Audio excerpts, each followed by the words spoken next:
Right, let's talk about some sanding techniques, some stuff that will save you time, and a little bit of some of the problems that we've had over the years with sanding and how I've solved some of them, how some of these companies like 3M has actually made a sandpaper that actually solves some of the problems.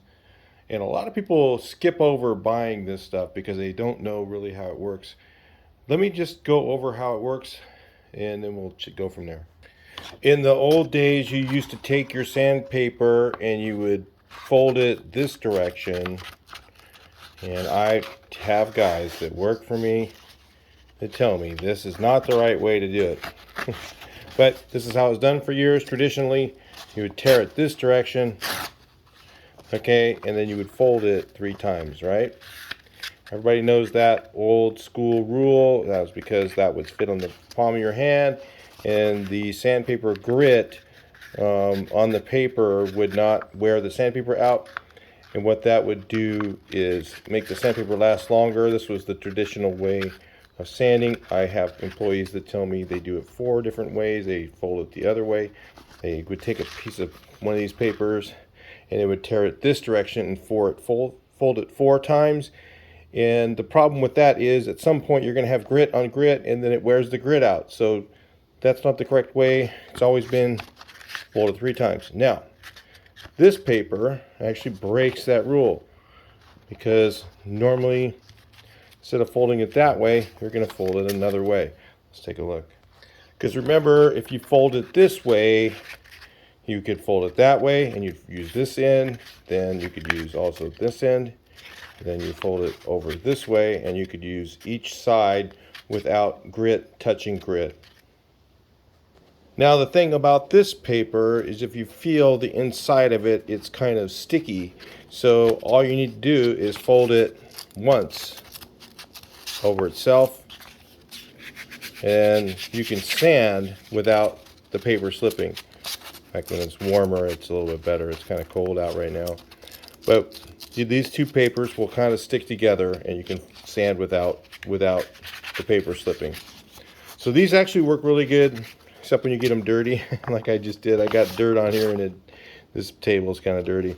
They'll stay on together, so that eliminates that slippage, so that you can sand without having to do that. Now that's the way when I'm at a paint store and I need to buy sandpaper. I use this stuff now versus the old way, which you always got a little bit of too much slip. You can still use them this way. Okay, you can still use the paper this way and it won't slip as much. You won't get that slippage. Like I said, I'll show you the way that the guys who used to work for me fold their paper, which was kind of odd, and why not to do it that way. So I'm going to ruin this piece of sandpaper right here just to show you. They would do it this way. This is not the correct way. Comment about this, guys, because they may be watching and they'll try and tell me that this is the right way to do it. They would fold it that way and they go, well, you could do this and you could do this, and they put them this way and it was better, but you have grit on grit, you notice. Or they would go, yeah, you can do it this way, you can do it this way. But what would happen is you used to always have one of the area of the sandpaper that you don't end up using. So you have this one this way. So in order for me to get to this part, there's no way for me to do that without having grit on grit at some point. So this is what they would do to try and, because it feels better, okay? When you hold it this way, it feels better. It doesn't want to slip, okay?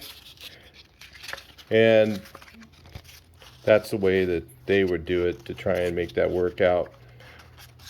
But you can actually do this with this one, and you can tear it 4 times and just use it like this and just fold it over, and it still sands without slipping.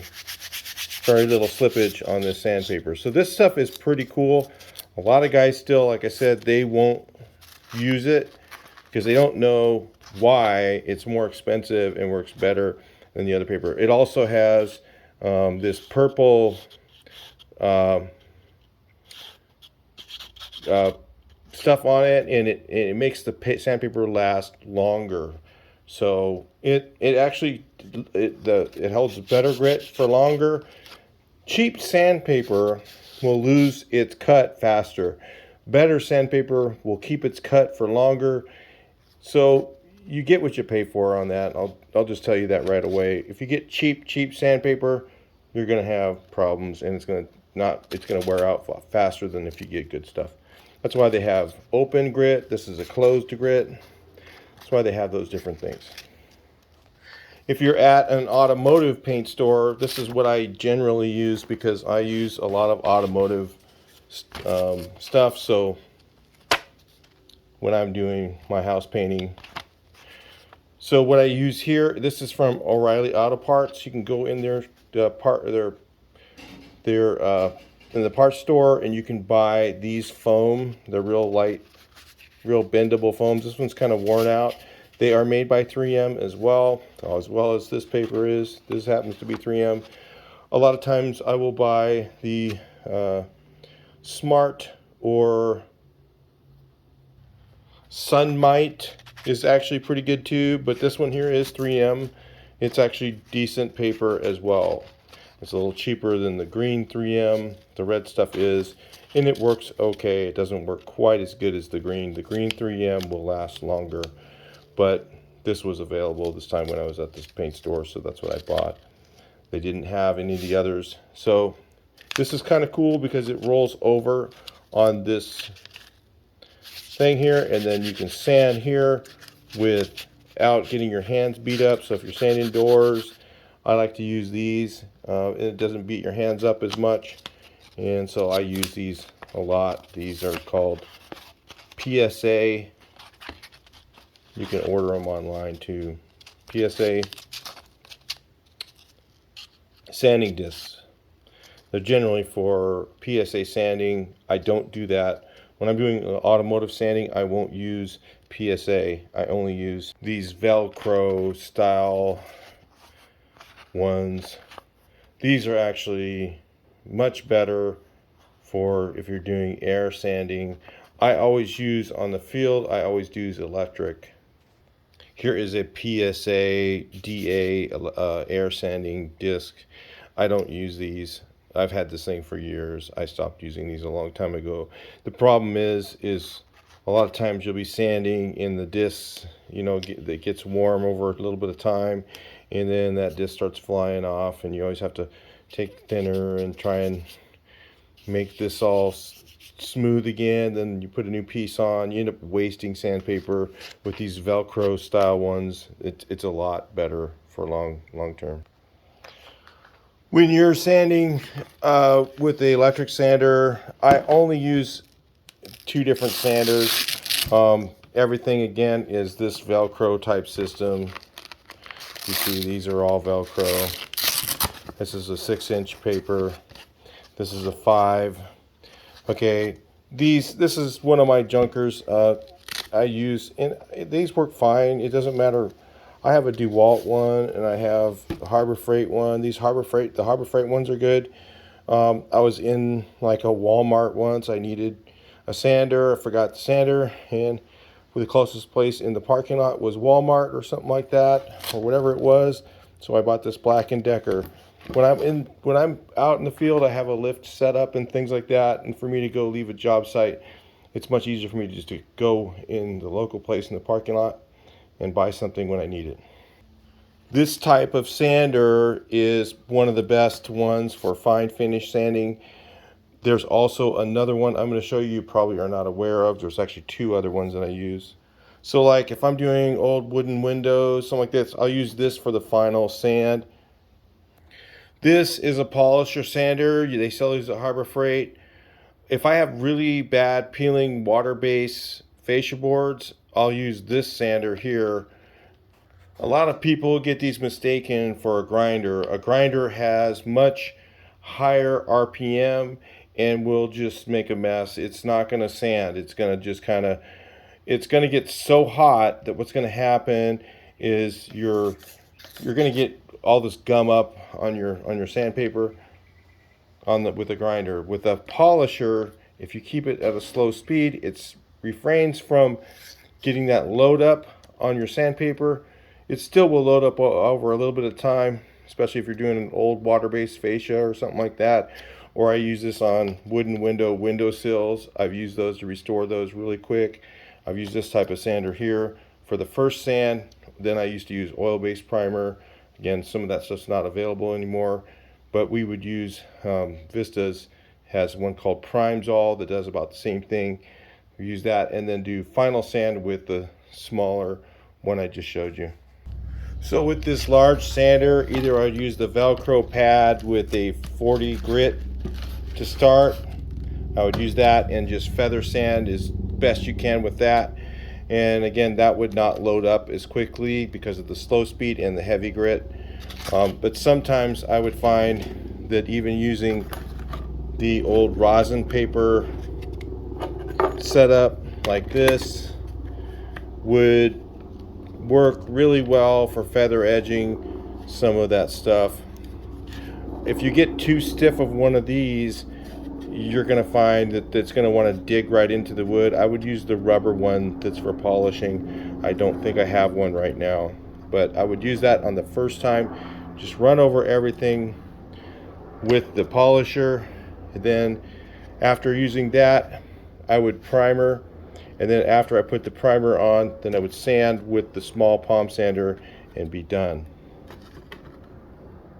You could actually get a really decent looking finish when you had the water-based paint, because back in the old days everything was oil-based and you could feather sand everything really good with just a regular one of those, that first sander I showed you. If you have old oil base now, or you have fascia that's really in pretty good shape, they have these this is a Orbital polisher sander from Harbor Freight. They have these only available in Bauer now, and they come with electric sand. Okay, and this is basically takes the place of an Air DA. It's a 6-inch and takes a Velcro sheet. It also is meant for polishing. A lot of people buy it for orbital polishing. I think orbital polishing is a waste of time. If you're really good at polishing paint, you should be really good with one of these, not with one. You shouldn't need to use one of these. I've never used one of these to polish anything when I'm doing an automotive type application, and I can get a really nice finish when I use the good clear and I use one of these. There's really no need for me to use this. I can get it just as nice with this as I can with this thing. It just takes a lot longer. So the cool thing about this sander is it's very controlling and it's very pretty aggressive.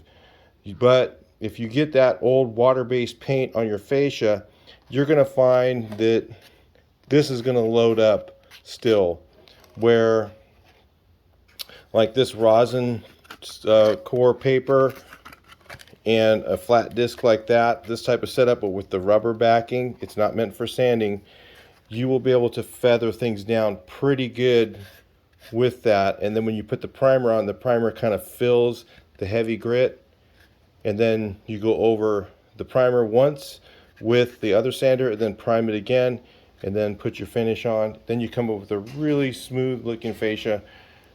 You will get some waves in it. You will, no matter what you use, when it's old water based. But this works really well, so just keep that in mind if you want to try it. You'll be surprised how well it works. So again, hand sanding, I'll either use this stuff here because it does not, it does not slide on itself. It's kind of sticky. I'll either use this to do my hand sanding, or I'll use one of these PSA like that. My first sand, when I'm doing like really ugly high and low fascia and I'm trying to get it to look fairly smooth, I'll do with this, either with Velcro 60 or Velcro 36. Depending on how bad it is, you have to just try a section. Or rosin 36, which usually that one works the best. You'd be surprised. Again, this is a slow speed. You can adjust the speed on it. Using a regular grinder to do the job will not work. You'll just get it makes a mess. Then if you're in a place where it's available, you use oil-based primer over that.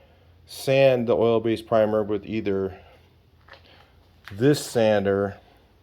You can use this one over it. It works a little faster if you have a wider, bigger fascia, and it will sand a little bit faster than the other one. Or this one. You know, I'll tell you, I think this is what, probably Norton. This is an open grit. If you get cheap sandpaper, it usually, Norton's not too bad. 3M is usually a little bit better.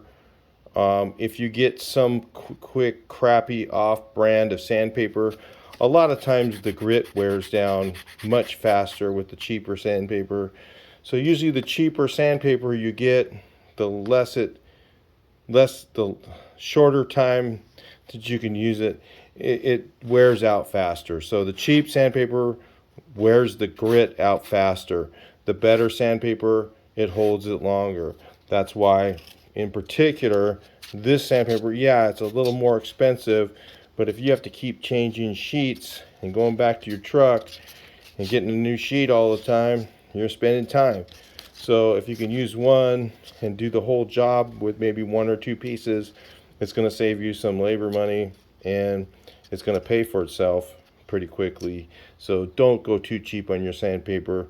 Again, the stuff that's made for like Smart and Sunmite, this stuff here is not bad, and it's a little less expensive. It's actually really kind of a good happy medium if you're someplace where you need this kind of paper.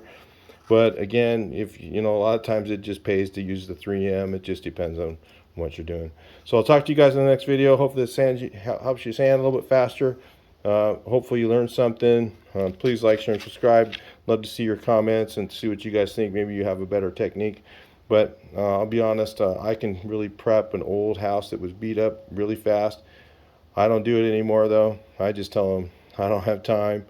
The problem is it's really hard on your body doing all the sanding. My shoulders are bad. I can't do a ton of sanding like this anymore, so I just don't do it. But that's how I did it for years. I'll talk to you later. Talk to you next video. Please like, share, and subscribe.